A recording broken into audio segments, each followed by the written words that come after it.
A lot of wisdom and education is not taught, but a lot of wisdom and education is caught. And I think that's a huge thing that we don't see as much today, like you said, we don't see today because we're all scattered or on our devices, distracted and doing other things that maybe aren't as, may not be as productive. Sure, it's fine to have fun and relax, but it has to be some type of balance. But the way they create apps nowadays and all the endorphin rush and everything else, that it makes it very difficult to get away from those things once we're on that addictive device. Yeah, absolutely. I deleted the apps. I was starting to get addicted to one of those beautiful things called TikTok. Yes. It's tough. Yes. I deleted it, and it feels a lot better. I've always already started to think about eliminating all my social media and adding it to a virtual assistant's portfolio so that they manage it and they follow up, and they just have to tell me, message this person or message that person. Don't touch anything else because you're probably going to mess it up anyway.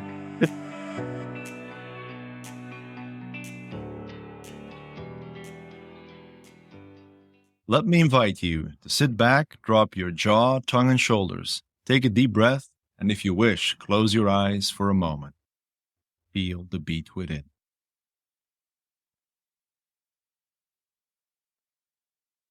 In a few seconds, you just jumped from your head to your heart and felt the beat within, opening up to receive even more value and fulfillment out of your business and life. And today's episode.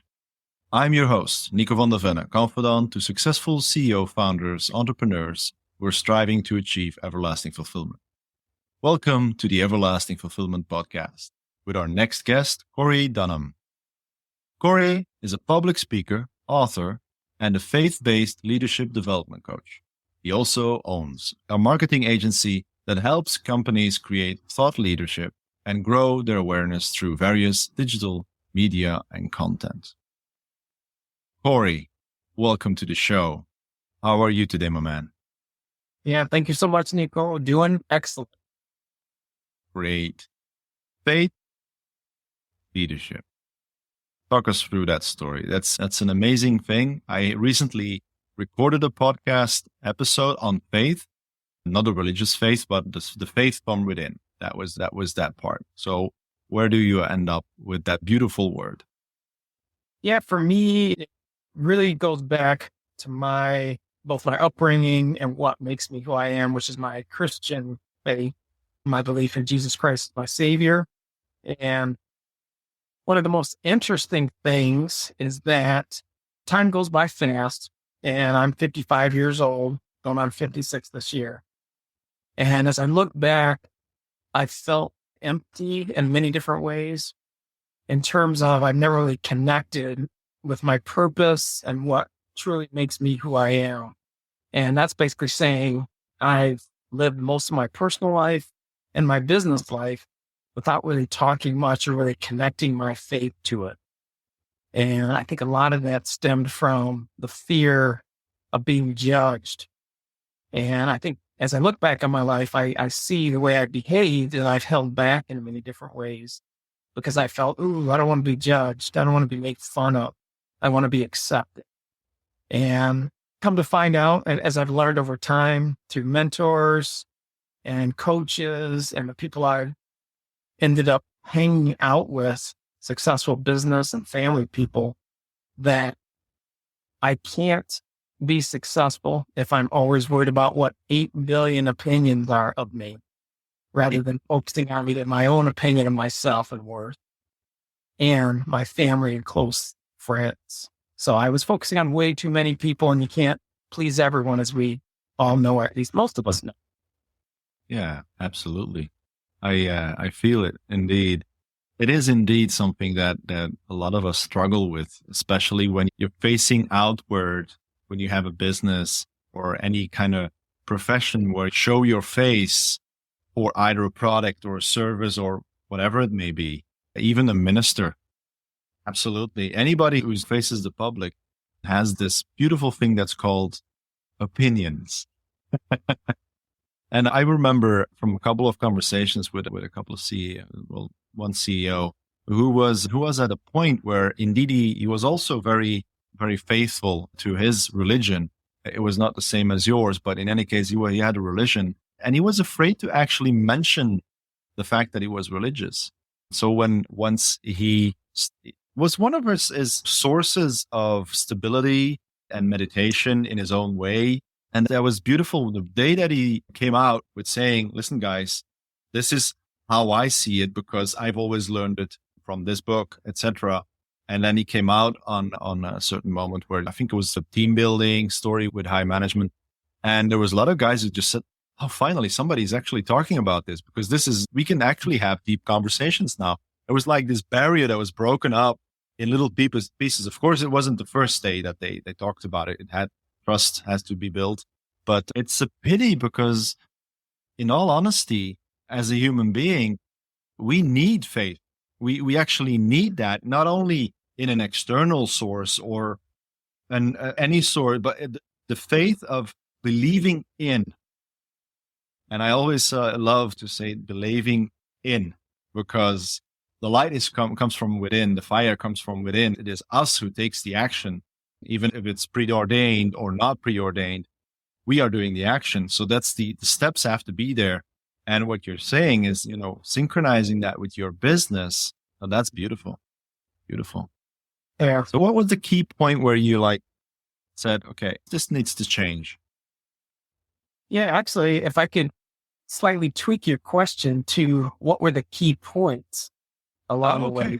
So much of this has been a journey, and it has not been just I was hoping a long time ago, okay, I figured life out. I figured it out. I know what to do now.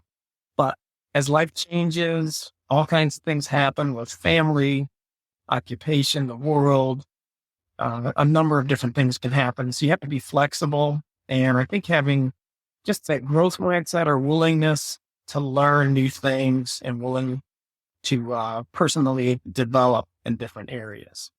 And I know initially, most of my thought process was to try to get everything. And this is 30 plus years ago. So way before the internet or AI or automation, I was thinking of different ways to automate my life so I didn't have to think anymore. Put everything on autopilot, so to speak, when you think of an airplane, which I'm also a private pilot. So I'm not a commercial pilot, but I also have a private pilot's license. And that's also part of the journey too. But I try to put things on autopilot. And what I found myself doing is instead of focusing on quality of life, I was focusing on laziness of life or doing less and less of life. And over time, the more I did that, I realized I was like, wow, I'm just not happy. I'm not fulfilled. I don't feel good about this. And setting things on autopilot, you're kicking back. And I don't think we're made as human beings to just kick back and to be unproductive. If you got everything 100% autopilot, I think we're still made to empower other people, to uplift, to pull somebody up along the way, not give them a handout, but give them a hand up, along with mentoring other people and creating new growth or sharing some of my experiences and basically serving other people, which is the example I've gotten from Jesus Christ. Just being a servant of other people, loving other people first before, and if you even expect anything back from it, but just doing it because it's the right thing. So multiple points along the way, I would say, and once again, part of that is age. Time has clicked away, and I'm married 24 years now, and I have 3 young adult kids, the youngest being 17 years old, a junior in high school, and then the older 2 are in their low 20s, both multiple years at college. And before I know, in the blink of an eye, they could be out of the house, whereas all of them are currently living in the house. I don't see them as often, but they're very responsible. They work, they go to school. But then I realized, man, if I blink my eye one more time, they could be out and gone. So I have to be way more intentional when it comes to creating relationships and communication with them, because they're my tightest team. If we use the word teams for everything, we all have teams. Either it's just us as ourselves, our family, our friends, our neighbors, and then our associates, our colleagues, and maybe other people around the world. But I think we're always in a team with somebody, or in communication or in community with other people. I realize if I don't have that quality, of life with my own family members, my kids, my wife, then what is the use of life if I'm just running through life from point to point to point? And I know you and I have talked about how life and success is a journey. It's not the destination where you get, but it's who you become along the way. And also too, who you can touch, who you can encourage, who you can uplift. Because we all have problems. We all have challenges. And many times we don't know it until we get into those deeper conversations or ask better clarifying questions. Yeah, it's beautiful what you were saying about not only giving out, let's say, a donation towards somebody who's at the side of the road, but giving them the opportunity to learn something so that they can lift up themselves. It's one of the things that I love doing. It's one of the reasons I actually stepped out of the corporate world from IT into the more human part of the corporate world, I would say, where I do one side HR training and that stuff on the other side. I love doing the coaching and the mentoring. I don't call it coaching and mentoring anymore because I'd rather have something much deeper, which is confidant. And to me, the terminology is pretty important because as a coach, you ask questions to get somebody somewhere, or as a mentor, you guide somebody somewhere and you give them tips and tricks and experience. But as a confidant, I would rather have a safe environment where somebody could explain what is going on and explain their struggles and still maybe ask them questions to get them through the barriers that they meet. But in essence, it is more a story of being that person that's right next to them and encouraging them, even if you can. I think you understand as well as a leader, sometimes you can see people, right in front of their own wall and they're going to walk right into it blindly. And you have to let them do it because that's where the moment of epiphany, of a breakthrough or whatever the name might be, that's where it is. And if you would, as us, we would say the wall is coming. If you do this, you will avoid the wall. But that won't work. It's something that limits their capacity to learn, and being in service of others is, to my mind, something very beautiful and very fulfilling. So you're also very active in your church community, if I understand correctly. Yeah. How does that roll out into, you do marketing? That's one part. And how does that other part weave in together in the story?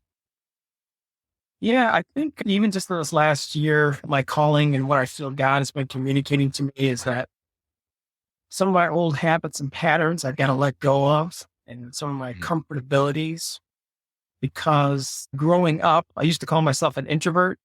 So now I say, okay, I've had introverted tendencies in many different ways. Like I said, having a lot of fears with communicating with people, speaking what I feel is right, or speaking up in conversations, taking leadership roles, all those things I never did. Because I'm like, ooh, I'm not good at that. I'm not comfortable. I just want to be out of the limelight. I don't want to be noticed. And because of all that, I think it's really held me back, and I basically played a small role. And as somebody else has said, but you're playing small potatoes instead of having a greater impact. I felt God really encouraging me to speak out, because that's probably been one of the biggest things that's helped me to become accountable to what I've done, is by speaking it first and then actually doing it, because now everybody knows about it. And by doing that and coming more out of my shell and communicating, I found, oh my gosh, it feels so good to do that. And I'm not judging anybody else for what they say. And in most cases, people don't judge you, especially if you have an environment that's fostering equal trust, equal accountability, and being authentic. So I learned I can create those environments, and how I approach people, how I listen to them actively instead of just listening to respond like I've always wanted to do. Oh, I know the answer. I know the answer. But really actively listening and finding out, okay, what's exactly going on in their mind, and then being clear. Okay, are we both on the same page? And that's still a difficult thing at times, because we think we're on the same page, but sometimes we're not. But this past year, especially, I don't have any official capacity in the church, but I've created at least one position where I created small groups. I heard a need in our church where there's a number of new members, especially who have been around for a year or two, but haven't been able to connect and community at the church. And also too, some of those people wanted to get into small groups, but just with our church staff being overwhelmed, that things just weren't happening. And coming out of the pandemic, things still weren't happening. So I just said, hey, can I be this position, create this position for myself? Totally volunteer, but it just felt like God was giving it to me. And I volunteered in the church for the last 30 plus years, and I've enjoyed it, mainly with youth leadership. But then getting out of my comfortability with just working with youth and now working more with adults, come to find out that's totally fine too, because I have the same principles. Treating people like their friends, treating them like their family, and then just being mutually respectful and listening to what they have to say. And come to find out, we were able to, at least at this point, over the last 8-9 months, set up 3 new Bible study groups, which is awesome. Hasn't been that difficult. And I found people saying, wow, Cory, you do so much in the church. Thank you for doing so much in the church. I'm like, I don't actually do much in the church that it feels like. Whereas when I was asked to do it a long time ago or just wasn't comfortable, it felt like a lot. But having this new spice to life or doing something different that empowers people, once again, empowers community, and also it's me able to serve. Now I've got a bunch of both new friends, new connections in the church, people I would have never met. And so it's fostered a lot of different things for me and uplifted me and almost created another new supportive community for myself, along with them having a new community to go in. So I think when it comes to business, marketing, serving at the church, it's a microcosm or just like our families. If we get that, we communicate well, start there, and then move to the outward world. I think a lot of people are going to have a better situation. Instead of, hey, let me get it right at work, and then come home and we neglect our home life, which I did for a long time. I used to work overtime, didn't really have much respect for my wife or my kids and helping out at home. So that's affected me ever since that point. And that's something that's devastating to me. So a lot of my priorities have changed more toward family. And I stopped focusing on making money. But it's okay, if we do have the money, what quality things can we do with this? Whether it's fun stuff for the family. I was just talking with my wife this morning about being able to help my son move out of the house and get an apartment or a rental home or whatever, just for a part of his year, going to Eastern Michigan University. That conversation isn't finished, but I'd like to do something like that because I know he's worked hard and all my kids have worked hard. But just using money in different ways, like you were talking earlier, for donations or other causes. And that's what I want to do now versus before. All I wanted was, hey, I want to make millions and millions just so I can have a motorcycle, fly airplanes, have homes, travel, blah, blah, blah. But then I found out after years and decades of pursuing money, it really didn't help me feel fulfilled. But it wasn't much enjoyment of them. Okay, once I make $1 million, that doesn't seem like enough. Now I need 2 million. Now I need 10 million. What am I going to do with that except sit it in a bank account? But when I think of all the causes, I can help with families, kids, and people growing, our society becoming better because everybody's contributing instead of taking from society. And that's a huge important thing for me. So I think serving other people, you have to lead by example. And sometimes it doesn't always work out the way we think it's going to work out. But if we're doing that, hopefully that creates a culture of everyone giving back. And I think one of the biggest things, I don't know if you call it phrases or ideas, was pay it forward that I heard years back. And I've heard a lot of people doing this. They might be in a McDonald's or wherever fast food line, and they pay for the guy behind them in the line, so they don't have to pay the next 2 or 3 people. And that might only be 20 or 30 bucks. No big deal, but how empowering is that when somebody comes up to pay? Like, oh, the person in front of you took care of it. And all they asked is that, would you take care of the person behind you? That's all they asked. You don't have to, but to do that. And imagine if we did that, the community of people that we know, most of us know probably a good few dozen people pretty well, up to a few dozen. Now imagine we would have, that's roughly 30, 40 people each giving to us while we're just giving to 1 or 2 people here and there. We're going to be fully abundant and receive abundantly. So I like that idea of everybody giving instead of, if you go the other way, where everybody's taking from society or taking from our neighbor. Now nobody has anything and everybody's going to be guarded. Beautiful. Yeah, that's a very positive note. And I always wonder the what if story. So if we go back to the point where you always have these two ways in life one way is where you ended right now, you're contributing, you're looking at the serviceability, etc. Who would Cory be if you would not have walked into this path? You went to the other path. What would have happened then? You glanced on it, but I think it's sometimes a good thinking process. Yeah, it's hard to say where I would have been. I can't even imagine, but I know one thing I do talk about people all the time is that many people in life, when you're young, your kids are very creative and open to ideas and excitement and adventure. Over time, when we get to our 20s, 30s, and 40s, you're getting set in your habit. You have these great goals early on and great ambitions, but then you realize, ooh, depending on what opportunity you're pursuing, what your mindset is, and how hard you're willing to work, we're all very limited, basically.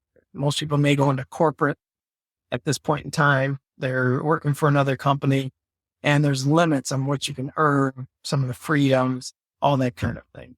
Now we have opportunities for people to go in business for themselves, whether they're a fractional professional or an Uber driver or whatever it is. There's more opportunities to go in business for yourself. It's the way our United States started, our country way back, was people owning their own businesses or farms back in the day, and very few people worked for others. So I think I'm lost track of what the question was. Sorry, who I would be. That's okay. That's okay. Yeah. No, the thought process is very intriguing because you're going from I love it because actually it is indeed pretty difficult to look at the other side of the medal, because at this point you're in the beautiful story of serving and you get a lot of energy out of it. And when we go back to the other side, it's something that either we don't want to look at, and it's not the case where you're talking about it, but it's something that gives you even more joy and fulfillment of what you have right now.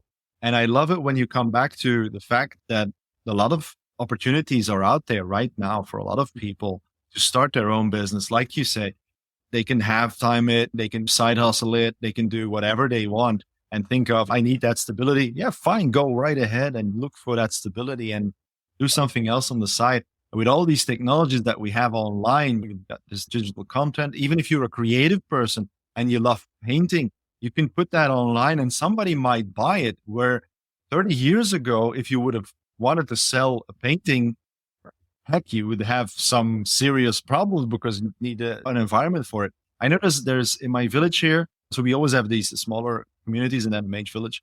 And in that other village, there is a painter, and you drive by his atelier where he has all his paintings stacked up. And then I can assure you, Cory, there's a bunch of them there. And I wouldn't even feel welcome to walk in there because it's so messy. And it's a pity because you look at from the window, there's a couple of beautiful pieces in there. And what we now have is the opportunities to put these on a digital format, take a picture of one painting and nicely, neatly put them right next to each other on an Etsy or whatever might be the solution. And when we go back to the roots of, for instance, America, yeah, it was a country based on one man's brow. The family was supported by the wife and the husband and the children, because everybody had to contribute to the whole story. Where what I see sometimes these days is that it's wife and husband and the children, they're playing around with digital stuff and so on, and they're not really contributing because they're not pulled into the story either. I'm one of those people as well. I don't ask my kids to do anything. I've become to the point where I actually start asking them to do stuff. You know, they're turning 14 and 12 and they're independent in any case. So one of the other things that I wanted to feed within them is that creativity and that solopreneur story, wherein you take something, you might even go work for a boss, but still do something that you find fulfilling and add to the world, be of service to others, through that other means, it might be like a church story or another system. But indeed, I love it where you come back to the original idea of, because in Europe, it's pretty difficult to look at the original idea. You know what I mean? There's no history of the original idea. I live in Belgium, which is a neutral zone between Holland, Germany, France, and England. That's how it got created at some point. And we're a super complex country, but we have a history of 150 or 200 years old. I think it's 1830 when the country was founded. So 200 years old almost. US is 250 already almost. So there's a lot of things going on here that I sometimes wonder, can we go back to the roots, please? The essence of how everything started, where you had all these different communities and everybody took care of each other within those communities. And of course, there was a rivalry. Okay. Yeah. Somebody else's hair might look different. So you don't like it. Yeah, then they start fighting. Okay.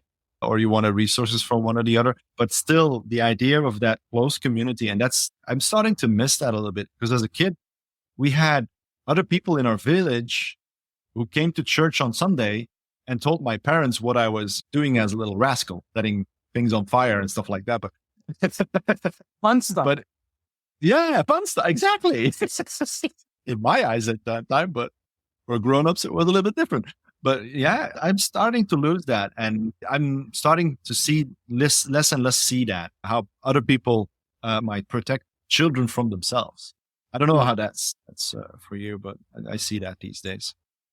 Yeah. And I was just going to say that with my kids, it's the same way. So before I wanted to be this helicopter parent, because I had this personality that I wanted to control everything. So to come out the right way, my way. Of course, that's not the right way. It's just my way. And I've learned to understand that and be more flexible and adaptive, but realizing that I'm here, I feel, for my kids to guide them, not necessarily to tell them where to go, but as long as they're moving and doing something, like you said, I want to make sure they still have creativity. They still have some energy and passion, and I can help bolster that, promote them, lift them up in what they choose to do, and not so much dictate. Now, as it turns out, I have 2 boys and a girl. And as it turns out, my oldest son is doing almost everything that I've done. So he's gotten into motorcycle riding, just like I've done. He's also taking flying or pilot lessons, and he just soloed just about a month or so ago. And I got my pilot's license when I was young, and a number of different things where he's just following along. And I didn't do that on purpose. It's just something he's taken to. And my other son and my other daughter, they also have great things they're into and fantastic things. So all of them are individual, but I've had to learn to both be patient and really get to know them. Some people say for coaches and their teams, you got to know your players, who your players are. Not everybody's motivated the same way. Not everybody's interested in the same things. So at least as a family, if we figure out what people are motivated in and we can still uplift that and empower them, then we can probably have some commonalities on, okay, we have a family unit. As a team, we're trying to go in this direction, or we're an organization, we're trying to go in this direction. So there's always a sacrifice a little bit, but if we're empowering people, that's going to build the trust. That's going to build a deeper relationship. And I know, like I said, I wanted to be a helicopter parent, but realized down the road, I'd rather have my kids, which I assume will be adults longer than they are kids. We're going to have this adulting relationship longer. Then I'd rather have my kids be able to come back to me and feel safe and confident that they can talk with me about anything. They've messed up. They can talk with me. They've had successes. They can talk with me. Now listen. And I've had to really decide that and make choices toward how I'm going to treat them that's forward looking, that's long term, that's going to create that mutual respect. I'm not better than them. I'm here to just guide them or provide a second mind or second brain to say, hey, here's what I've seen in my circumstances. You can make the choice you're making, and or you can change it just a little bit or tweak it. But if you go down this road, is what I've seen, maybe you'll have more issues, or the kinds of friends you hang around, what your influence and environment is. I think it's so important for people to, once again, stay creative and not to squash that creativity, which is what I feel a lot of times our education system does up through 12th grade, and it just limits them. But now we've got this environment of, like you said, entrepreneurs, technology, and everything else. We can think more freely, and there's no bad idea. A lot of the bad ideas or crazy ideas are now the ones people are using and have made millions or billions of dollars only because Absolutely. they pursued it. They were determined and they stayed persistent. Yeah. Yeah, there's a couple of great examples out there. What, from my experience, my point of view on what I call my faith, we always say that our children chose us, so that they are the ones who chose our presence as being a part of our lives to teach us things, and where we had a role of bringing them into the world physically, mentally, is our major task is to protect them from the outside world and guide them towards their final destiny. And that's, I've always loved that because it's not that we fully put all responsibility with our kids where they have to decide everything. It's not that. It is more or less giving them the opportunity to decide. We always tend to protect them of the wrong decisions, but nonetheless, I have my oldest son right now. I just sent out recently that the podcast has 25 episodes. For me, was like, wow, I hit the barrier. Usually it's like 21, I think, and usually a lot of people stop. But I'm thank you. But I've got I think after you, I've still got like 20 episodes planned already. So the whole summer it's planned. And every week there's going to be somebody launching. So that's just beautiful. And I'm very grateful for that. And now he's like saying, Dad, you're going to have competition, Dad. You are going to have competition. YouTube is too small for the both of us. It's like that. And I'm like, okay, kid, do it. Give me 10 episodes and I will pay for your equipment. I've got this old mic that I've installed a new one, got the old mic. You will get that, ring light, stuff like that. I'm like, yes, please take the opportunity and do things. Because what I see sometimes in the school area, I would call it in general, is they get a lot of education. And I think that says enough. They get a lot of education. There's a lot of stuff they need to plug into that brain. That's a lot of input. But I'm looking at where's the guidance, the extra layers. You have information. We also, like in marketing and whatever system that you have to take certain steps to do the best to get stuff right out. And so that's technical. But where's the leadership? Where's the guidance towards becoming more or better than the day before and all that beautiful stuff? I don't see it. If they don't get it at home, where will they get it? Used to be a society where the elders, I love the idea of how in old tribes, people got together and then a young man or a child became a young man at maybe 12 years old. Okay, we cannot imagine that anymore, and they go through a ritual of becoming a man at that young age. And even for girls, exactly the same principle. And these days, there is no entourage that has a certain maturity. I'm not going to say it's always that good of an influence. There might be, other influences that might have not been so good, but I still think that a big part of transitioning as a boy from manhood, where your body changes in so many different ways, which is exactly the same for a girl, which is usually much more visible to the parents. I see these things as steps in life that should be nurtured, supported in a different way, where you're like, okay, you're becoming a man. What does that mean? What is becoming a man? It's not about being rough and tough and muscles. And no, it's becoming nurturing and protecting and knowing that you are going to provide, because that's the natural system of a man. We are the hunters of the family. We went off for a while and then came back with a big buck on our shoulders. Usually a couple of us carried it because it's a little bit heavy. But anyway, it was some good meat in any case. But yeah, these things have been dissipating. And I've been thinking about this for a long time, actually, on how can we reintegrate these rituals into our children's lives again. Of course, you have older children, and nonetheless, that might even be fun for them to get this kind of a ritual where you pass on into a new stage of life. Like when you leave the house, how do you leave the house? Yeah, maybe write down something and leave it behind and say, thank you for being my protector for all these years, the roof over my head. It's something I do miss, I must say. And it's something that I think might be good to reintegrate into our society. Yeah. Yeah. I agree. If I may say a few things about that, I think, Absolutely. I think one of the best ways is for each of us to figure out what our vision is of life is, what's happening around us, and look at that vision and clarify to say, hey, can I see this playing out down the road? Like for me, my old mentality of just, oh, let me get lazy, let me automate everything. Now, 20 years from now, am I going to create a good example for the next generation or even people around me? Because I feel no matter where you are in an organization, you can display leadership skills and influence and have an impact on people. It doesn't matter where you are.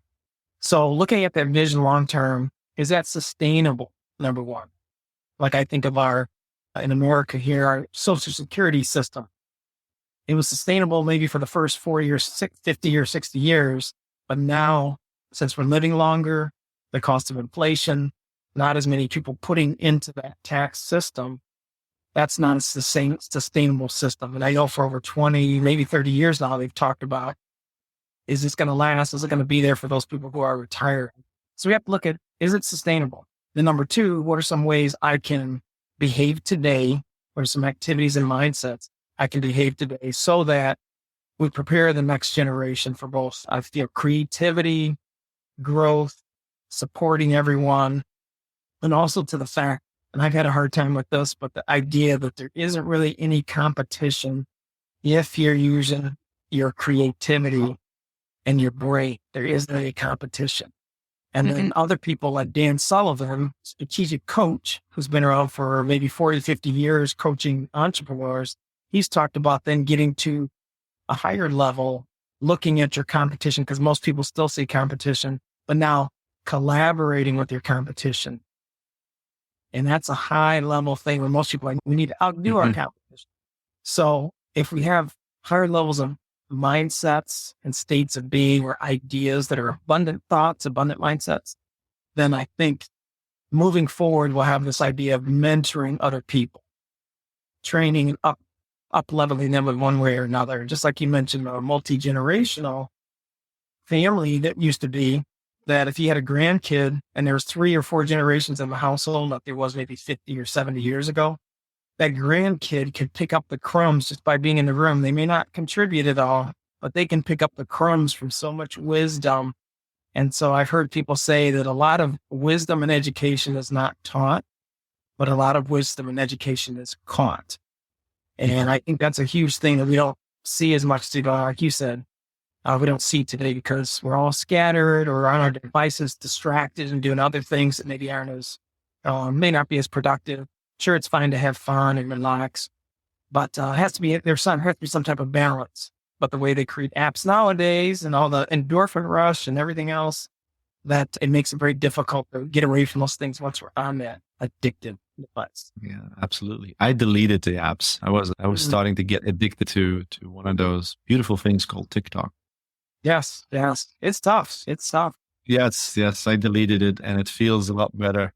Where I've always already started to think about eliminating all my social media and adding it to a virtual assistant's portfolio so that they manage it and they follow up, and they just have to tell me, message this person or message that person. Don't touch anything else because you're probably going to mess it up anyway. I agree. And I liken that, I'm sorry, but to a Bible story, Daniel and the lion's den. If we'd rather have somebody else, even though God was going to protect Daniel, if we had somebody else go on that lion's den, just in case there was trouble there or addiction, in your case, you're talking about with apps, it would be so much nicer. So, let me deal with things that are more manageable. And I think that's the problem. Not that we should run away from challenges or anything, but if it's a drug, if it's addictive, you got to know your limits and what we're capable of, because we're humans. We have limitations on our energy and our attention and all different types of things. And everybody's different in that. And depending on the day, that could be different. So I appreciate you and your willingness to delete those apps or at least transfer how they managed. Yeah, indeed. Yeah, thank you. And indeed, it is a focus that gives you a certain amount of energy loss. And that energy, once that gets liberated, you can focus it again on something else. Uh, Usually, the first step is to recognize that the energy is being lost and find the solution of where is it going? Oh, that's it. So you delete the addiction. But then it takes a little bit of time to get used to not having it, because that also causes a little bit of energy loss of, yeah, because that's the doubt of, oh, what am I going to do? And in the meantime, et cetera, et cetera. And then you start switching over and finding another more positive addiction, like podcasting, for instance. And I'm meeting wonderful people on podcasts. Yeah, but it is a lot more fulfilling and a lot more energy giving as well. I want to jump back into what you were saying earlier about the competition. I think about 2 years ago, I had a beautiful small network of people, and we are still in touch, but a little less, but we are still in touch. And we did a lot of co-creation where we said, some of us had a training to do, and they were like, yeah, I do this alone, but actually I could use somebody to spar or to show others how we do it. And then we split it 70-25 or 70-30 or whatever. But that, because they did the marketing and all that stuff, sales and so on, the other gets a little smaller cut, but it's a co-creation story where there's a nice balance. And I've come to a point where I don't see competition anymore, because in essence, what I do is so unique. You can look up Confidant, for instance. I specifically look for things that are completely different than anybody else. I also work premium. I only work with 9 clients for a whole year. That's all I do. I don't have groups or anything like that. And it costs me a lot more energy to get those clients. That's absolutely true. It takes me a lot longer.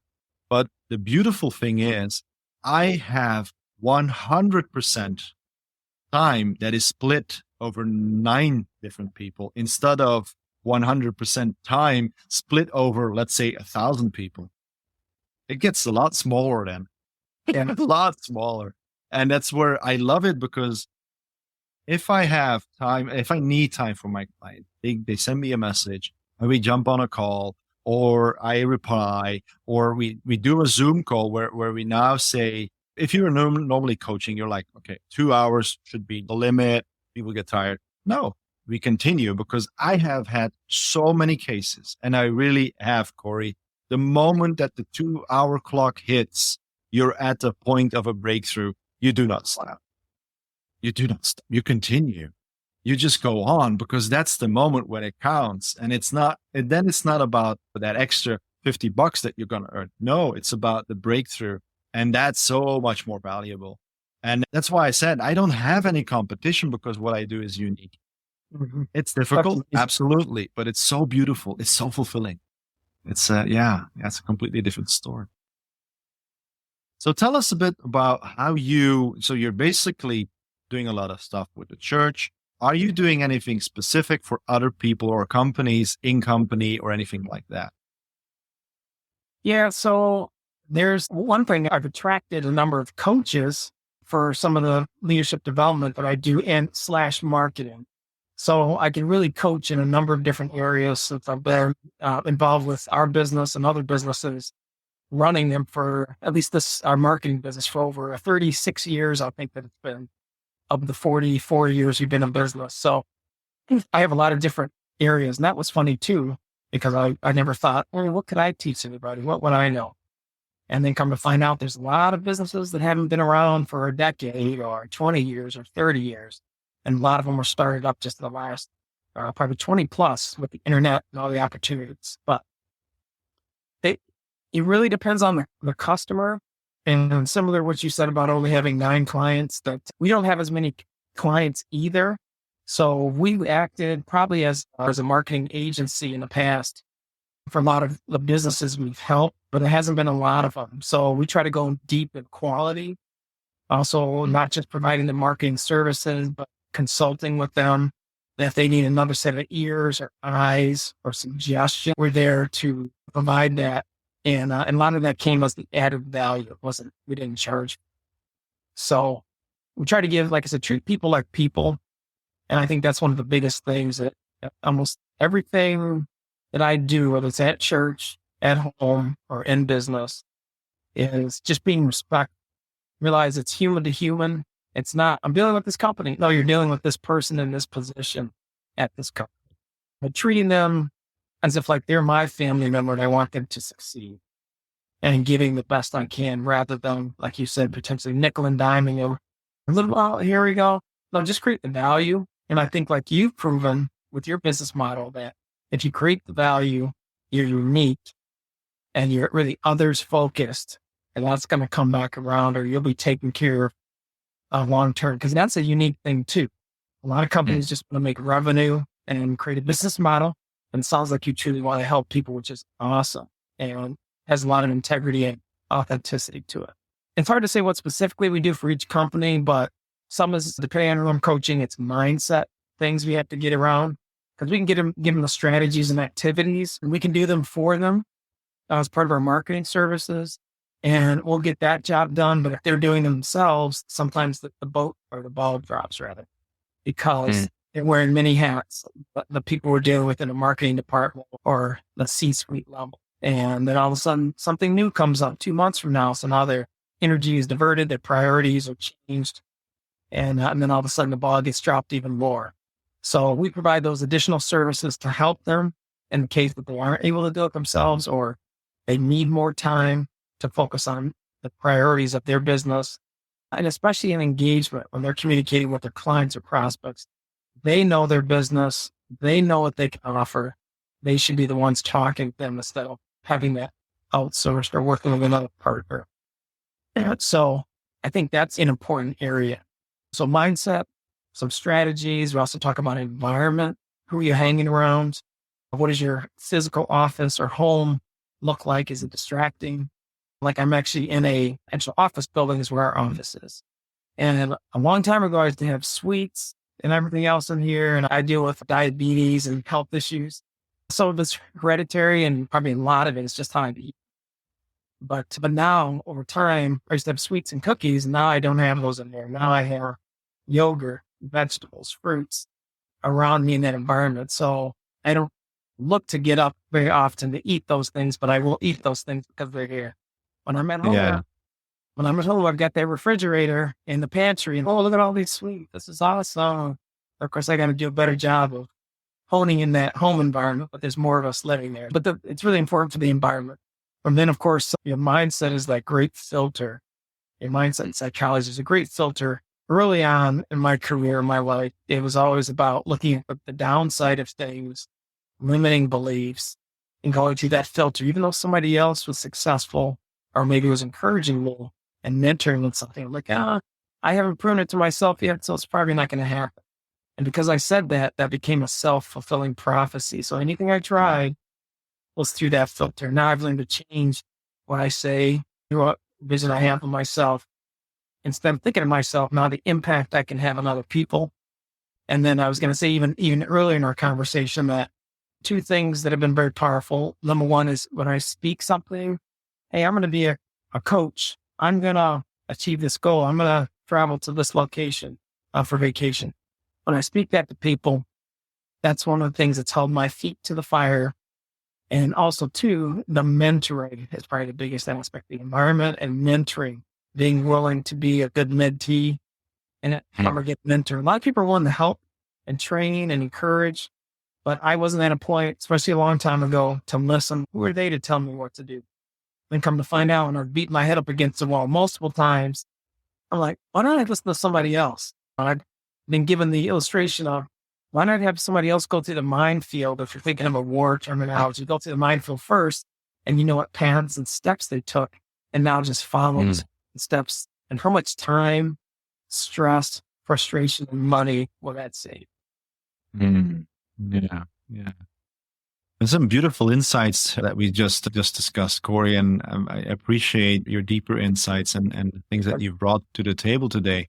What can people do to find you, and what kind of systems do you provide for them to connect with you or whatever? Yeah, right now I'm trying to keep it very simplified, which is also very duplicatable for my clients. But the biggest one is probably my website which is www.corydunham.com. That's CORYDUNHAM.com. And also my LinkedIn profile. And I don't remember that. But my LinkedIn profile has a lot of content on it, events, videos, thought leadership on there, and they can contact me through my LinkedIn account. Super. We'll add those to the show notes in any case. So if people want to go there, right from here, they just click on the link below. Yeah. Thank you. Thank you very much, Cory, for your time. I know you've been pretty busy, so it's just between a couple of things. Thank you for taking the time. You're a very, very busy person. And I enjoyed our conversation immensely because there's a lot of deep stuff in there. You made me think about a couple of things. I love that. Thank you so much. And I've enjoyed our time here too. Yeah. Thank you, Nick. And thank you, listeners, for again listening to the Everlasting Fulfillment podcast. Don't forget to check out the new ebook on the new website, nickavandevent.com. And remember to jump from head to heart and feel beat within. Have a great one, everybody. Thank you for listening to the Everlasting Podcast. Let me leave you with a few questions to answer in the comments. How do you see the different topics we discussed during this interview? What are your thoughts? What stood out for you? Let us know in the comments or just send us your feedback. We launch new episodes weekly. Don't miss any by ensuring you are subscribed to the show. Click the follow button now. We depend on the organic growth of the podcast to inspire more and more people.